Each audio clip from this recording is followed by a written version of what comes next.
வணக்கம். இன்னைக்கு நம்ம என்ன பார்க்க போறோம் அப்படின்னா, ஃபர்ஸ்ட் மிட் டெர்ம்க்கு தேவையான இம்பார்ட்டன்ட் கொஸ்டின் நம்ம பார்க்கலாம். So lesson 1, lesson 2, lesson 3. So district wise அந்த லெசன்ஸ் கொஞ்சம் மாறும். கம்பல்சரி ஃபர்ஸ்ட் 2 லெசன் இல்லாம இருக்காது மிட் டெர்முக்கு. புரியுதா? நான் 3 லெசனுக்கும் சேர்த்து இம்பார்ட்டன்ட் 5 மார்க்கையும் 5 மார்க் கூடவே 2 மார்க் 3 மார்க் சேர்த்து நான் உங்களுக்கு போஸ்ட் பண்ணிடுறேன். ஸோ லெசன் 1ல இருக்கிற இம்பார்ட்டன்ட் 2 மார்க் என்னன்றதை நம்ம பார்த்துடலாம். ஸோ புக்கு ஆக்சுவலாக நான் ஸ்கூல்ல விட்டுட்டு வந்துட்டேன். என்கிட்ட பிடிஎஃப் இருக்கு. நம்மளுடைய புக் இருக்கு இல்லையா? அந்த பிடிஎஃப்ல இருந்து உங்களுக்கு நான் பேஜ் வைஸ் இம்பார்ட்டன்ட் கொஸ்டின் என்னன்றது நான் சொல்லிடுறேன். சரியா? நம்ம 5 மார்க் ஆல்ரெடி போஸ்ட் பண்ணியாச்சு. ஸோ இப்போ நம்ம பார்க்குறது என்ன அப்படின்னா 2 மார்க் நம்ம பார்க்கலாம். So 2 mark and 3 mark. So first என்ன அப்படின்னா கூலும்ஸ் லா. ஸோ கூலும்ஸ் லா ஒரு இம்பார்ட்டண்ட்டான ஒரு 2 மார்க் கொஸ்டின். அப்படியே அதனுடைய கண்டினியூஷன் பார்த்தீங்கன்னா difference between coulomb force and gravitational force. Coulomb force and gravitational force. So இந்த கொஷின் ரொம்ப முக்கியமான ஒரு 3 மார்க்கு. நிறைய முறை பப்ளிக்கில் கேட்டிருக்காங்க. அதனால் இதை ஒமிட் பண்ணாமல் இந்த கொஷினை நீங்கள் பார்த்துக்கணும். ஸோ ப்ராப்ளமில் இம்பார்ட்டன்ட் கேட்டிங்கன்னா எக்ஸாம்பிள் சம் 1.4. இந்த எக்ஸாம்பிள் 1.4ல் 2 ஆக்சுவலாக இருக்கும். 2 விஷயத்தை கண்டுபிடிக்கிற மாதிரி கொடுத்துருப்பாங்க. ஏதாவது ஒன்று தான் 3 மார்க்கில் கேட்பாங்க. ஸோ அதை விட்டுட்டோம் அப்படின்னா எக்ஸாம்பிள் சம்முக்கு அப்புறம் டிஃபைன் எலக்ட்ரிக் ஃபீல்டு. ஸோ நான் மோஸ்ட் இம்பார்ட்டண்ட்டை மட்டும் நான் எழுதி போடுறேன். கொஞ்சம் நோட் பண்ணி அதை மட்டும் நீங்கள் படிச்சுக்கோங்க. தமிழில் சொல்லணும் அப்படின்னா அது மின்புலம் அப்படின்னு நம்ம சொல்லுவோம். Define electric field. அதுக்கப்புறமா பார்த்தீங்கன்னா எந்த கொஷின் முக்கியம்னு பார்த்தா மோஸ்ட் இம்பார்ட்டன்ட்னு பார்த்தோம் அப்படின்னா டைபோல் மூமெண்ட். ஸோ டைபோல் இல்லை அப்படின்னா டைபோல் மூமெண்ட். ஸோ டைபோல்னு வரது நீங்கள் அப்படியே படிச்சுக்கிற மாதிரி தான் இருக்கும். ஸோ டைபோல் மூமெண்ட்டு ஒரு கொஷின்னு. ஆக்சியல் ஈக்விட்டோரியல் பிளேன் 5 மார்க்கில் வந்துடும். அதுக்கப்புறம் இந்த பேஜ் நம்பர் 24ல் ஒரு கொஷின் இருக்குது பார்த்தீங்களா, டார்க் எக்ஸ்பீரியன்ஸ்டுன்னு. ஸோ பெருசாக நான் எழுதலை. டார்க் எக்ஸ்பீரியன்ஸ்டு பேஜ் நம்பர் என்ன அப்படின்னா 24. பேஜ் நம்பர் 24ல் ஒரு கொஷின் இருக்கும். ஸோ அந்த கொஷின் ரொம்ப முக்கியமான ஒரு கொஷின். அதை நீங்கள் பார்க்கணும். எக்ஸாம்பிள் 1.11 சொல்லவே தேவையில்லை. உங்கள் டீச்சர்ஸ் சொல்லியிருப்பாங்க அது எவ்வளோ முக்கியம்னு. 1.11 அதை பார்த்துக்கோங்க. அடுத்து 8th கொஷின் பார்த்தீங்கன்னா எலக்ட்ரோஸ்டாட்டிக் பொட்டன்ஷியல். ஸோ இது எல்லாமே வந்து பேசிக் கொஷின். இது இல்லாமல் கொஷின் பேப்பர் இருக்குமான்னு கேட்டால் டவுட்டு தான். ஸோ அந்தளவுக்கு முக்கியமான ஒரு கேள்வி இது, எலக்ட்ரோஸ்டாட்டிக் பொட்டன்ஷியல். புரியுதா? அடுத்து 9th கொஷின் என்ன அப்படின்னு பார்த்தோன்னா electrostatic potential due to point charge. Electrostatic potential due to point charge. சரியா? பேஜ் நம்பர் எங்கன்னு கேட்டிங்கன்னா பேஜ் நம்பர் 27ல் இருக்குது. சரியா? நான் பேஜ் நம்பர் சில கொஷினுக்கு நான் எழுதி போடுறேன். ஏன்னா சில கொஷின் உங்களுக்கே தெரிஞ்சிருக்கும் இல்லையா, அதனால். அடுத்து எக்ஸாம்பிள் சம் 1.13. எக்ஸாம்பிள் 1.13 ரொம்ப முக்கியமான ஒரு கேள்வி கொஷின் சொல்லலாம். அடுத்து 11th கொஷின் என்னன்னு பார்த்தீங்கன்னா ஈக்கோ பொட்டன்ஷியல். அந்த 11th கொஷினில் வந்து பார்த்தீங்கன்னா பேஜ் நம்பர் 32ல் 2 கொஷின் இருக்குது.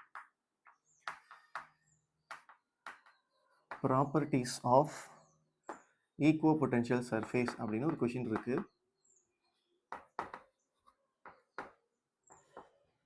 ஈக்குவோ பொட்டன்ஷியல் சர்ஃபேஸ் அது ஒன்று இருக்குது. அதுக்கப்புறம் பார்த்தீங்கன்னா ரிலேஷன் பிட்வீன், அதே கண்டினியூஸாக.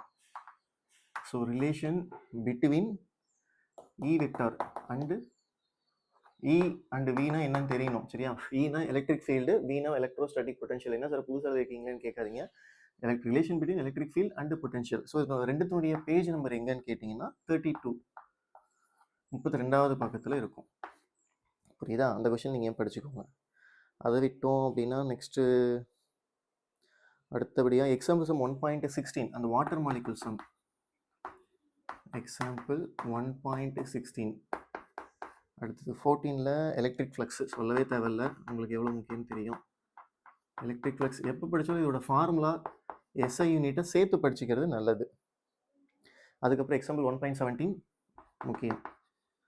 எக்ஸாம்பிள் 1.17. அதுக்கப்புறம் காஸ்லா. சரியா? காஸ்லா ஒரு முக்கியமான கொஷின் சொல்லலாம். அதுக்கப்புறமா பார்த்தீங்கன்னா அப்ளிகேஷன் ஆஃப் காஸ்லா. ஸோ அது எல்லாமே அப்படியே உங்களுக்கு இதில் வந்துடும். எலக்ட்ரோஸ்டாட்டிக் ஷீல்டிங், எலக்ட்ரோஸ்டாட்டிக் இண்டக்ஷன்னா என்ன நீங்கள் பார்த்துக்கோங்க சரியா. Charging without actual contact. ஒரு ஆப்ஜெக்ட்டை தொடாமல் சார்ஜ் எப்படி நம்ம ட்ரான்ஸ்ஃபர் பண்ணுறோம், அதுதான் கான்செப்ட், வேறு ஒன்றும் கிடையாது. So polar and non polar molecule, polarization. So define capacitance, define capacitance பார்த்துக்கோங்க. போலார் அண்ட் நான் போலாரும் பார்த்துக்கோங்க. போலார் அண்ட் நான் போலார் சரியா. Polar molecule and non polar molecule அதை விட்டீங்க அப்படின்னா அடுத்த கொஷின் டிஃபைன் கெப்பாசிட்டன்ஸ்.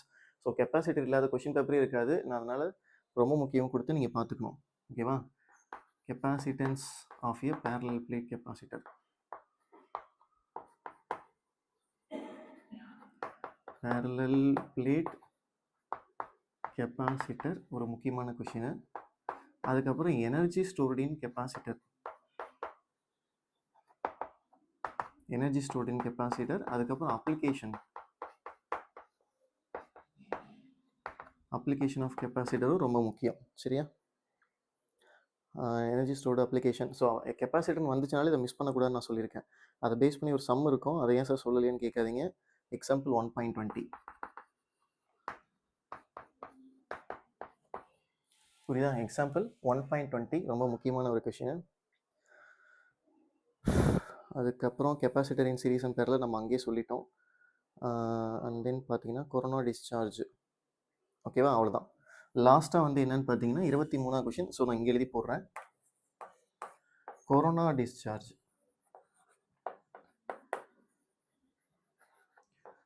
இல்லை அப்படின்னா action at a point, action at a point ரெண்டும் சேம் தான். கொரோனா டிஸ்சார்ஜ்னு கேட்டாலும் நீங்கள் அதை தான் எழுதணும், ஆக்ஷன் அட் எ பாயிண்ட்னு கேட்டாலும் நீங்கள் அதை தான் எழுதணும் சரியா.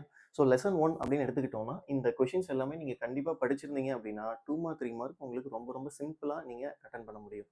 ஸோ மிட்டம் அப்படிங்கும்போது எடுத்துமே ரொம்ப டஃபாலாம் கொஷின் கேட்க மாட்டாங்க, ரொம்ப ரொம்ப ஈஸியாக தான் இருக்கும். ஆல்ரெடி நான் ஃபஸ்ட் லெசன் டைம் நான் போஸ்ட் பண்ணிட்டேன். பப்ளிக் எக்ஸாமுக்கு ஹாஃப் இயர்லி கோட் எல்லாத்துக்குமே நீங்கள் இந்த கொஷின்ஸை நீங்கள் பார்த்தாலே போதும். என்னால் படிக்கவே முடியாது சார், ரொம்ப கஷ்டமாக இருக்குது, ஈஸியான கொஷின் மட்டும், இம்பார்ட்டன்ட் கொஷின் மட்டும் சொல்லுங்கன்னு கேட்டிங்கன்னா ஸோ இதெல்லாம் நம்ம ப்ரிஃபர் பண்ணலாம். இந்த கொஷினை மட்டும் நீங்கள் படித்தா போதும். ஸோ அடுத்ததான் நான் லெசன் 2க்கு நான் போஸ்ட் பண்ணுறேன் உங்களுக்கு. ஓகேவா. டவுட் ஏதாவது இருந்துச்சு அப்படின்னா கீழே கமெண்ட் பண்ணுங்கள். வேறு ஏதாவது உங்களுக்கு இம்பார்ட்டன்ட் கொஷின் மாதிரி தெரிஞ்சது அப்படின்னாலும் கீழே நீங்கள் கமெண்ட் பாக்ஸில் போடுங்க. தமிழ் மீடியம் மாணவர்கள் வேணும்னு நினச்சிங்கன்னா தமிழ் மீடியத்தில் எனக்கு தமிழ் மீடியம் போஸ்ட் பண்ணுங்கள். சரி, கமெண்ட் போடுங்க தமிழ் மீடியம் ஸ்டூடெண்ட்ஸ் அப்படின்னு போட்டிங்கன்னா நான் அதுக்கேற்ற மாதிரி தமிழ் மீடியம் புக்கை எடுத்தும் போட்டுருவேன். என்னது கூலும் இல்லை அப்படிங்கிறது கூலும் விதின்னு அங்கே இருக்கும். அதுக்கப்புறம் பார்த்தீங்கன்னா இந்த எக்ஸாம்பிள் எலக்ட்ரிக் ஃபீல்ட்னா மின் புலம், டைபோல் ஒன்றா மின் திருப்புத்திறன், ஓகேவா, மின் இருமுனை அப்படின்லாம் நமக்கு ஒரு டார்க்னா மின் திருப்புத்திறன் அப்படின்லாம் வரும். ஸோ சேனலை உங்களுடைய ஃப்ரெண்ட்ஸுக்கு நீங்கள் ஷேர் பண்ணி விடுங்க, சப்ஸ்கிரைப் பண்ண சொல்லுங்கள். அவங்களுக்கும் மிட்டமுக்கு கண்டிப்பாக இது யூஸ்ஃபுல்லாக இருக்கும்னு நான் நினைக்கிறேன். தேங்க்யூ.